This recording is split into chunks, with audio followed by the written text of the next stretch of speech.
Hi, my name is Annie, and welcome to the Walking Word, where we go through the Holy Bible in a year as part of discipling. Mine is just to give a little commentary here and there, but ultimately the discipline comes from you. We are in the book of Deuteronomy, chapter 10, where Moses is still exhorting the Lord's majesty. Chapter 10, at that time the Lord said to me, Moses continues to exhort. At that time the Lord said to me, cut 2 tablets of stone like the former ones, and come up to the mountain to me, and make an ark of the wood. I will write upon the tablets and the commandments that were on the former tablets that you broke, and you shall place them in the ark. So I made an ark of acacia wood, and cut 2 tablets of stone like the former, and went up to the mountain carrying the 2 tablets. The Lord then wrote on them, as he had written before, the 10 Commandments, which he spoke to you on the mountain from the midst of the fire on the day of the assembly. After the Lord had given them to me, I turned and came down the mountain and placed the tablets in the ark I had made. There they had remained, in keeping with the command the Lord had given me. The Israelites set out from Beeroth, Benejacan, for Mosera, where Aaron died and was buried, his son Eleazar succeeding him in the priestly office. From there, they set out to Gadgoda, and from Gadgoda to Jotbatha. Okay, from Gadgoda to Jotbatha, a region where there is water in the wadis.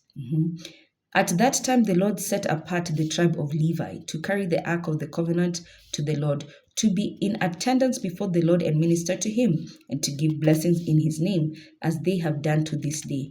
For this reason, Levi has no share in the heritage with his brothers. The Lord himself is his heritage, as the Lord your God has told him.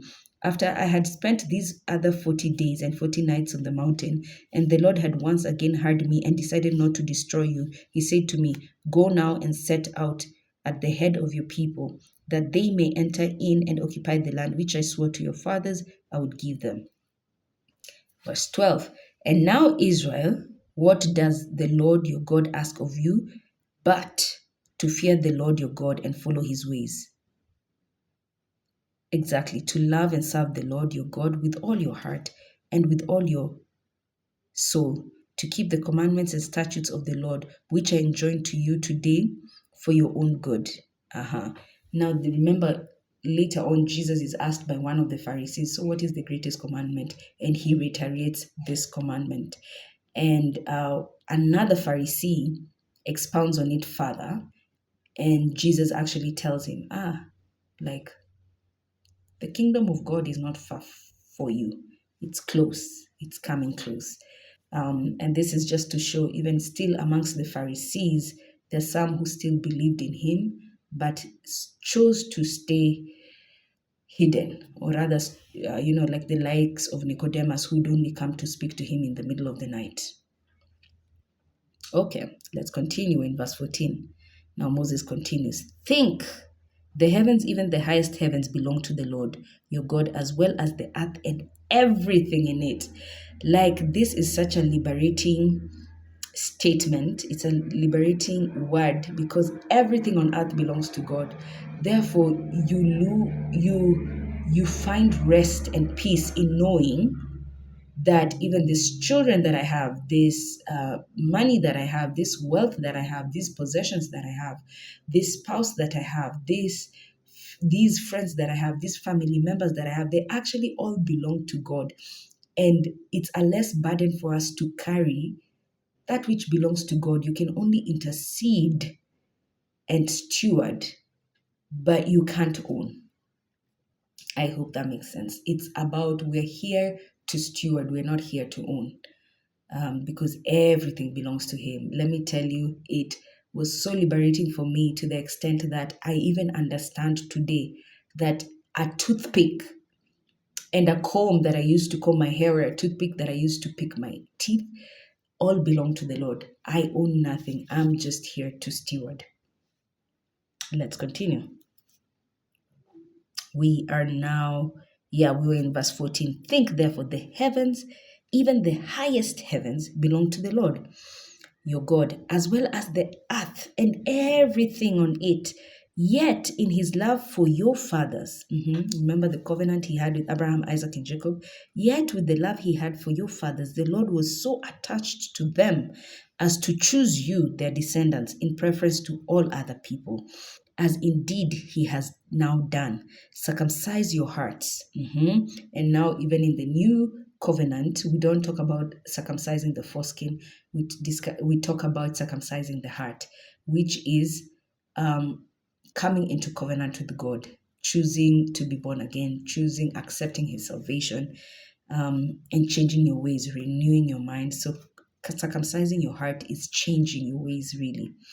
Therefore, and be no longer stiff necked, for the Lord your God is the God of gods. He's the Lord of lords, the God, the great God, mighty and awesome, who has no favorites, accepts no bribes, who executes justice for the orphan and the widow, and befriends the alien, feeding and clothing him. So you too must befriend the alien, for you were once alien yourselves in the land of Egypt.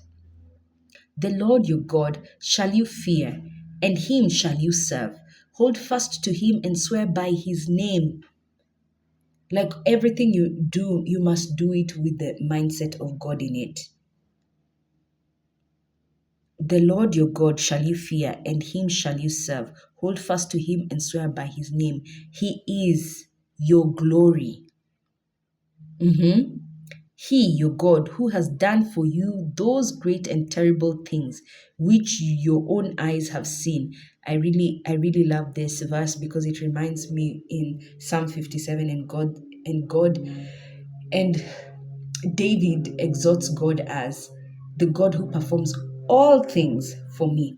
All things for me. Yeah, he is your glory, that grandness, the your success, everything is part of his glory that he's put on you. He is your glory. Your ancestors went down to Egypt 70 strong, and now the Lord your God has made you as numerous as the stars of the sky.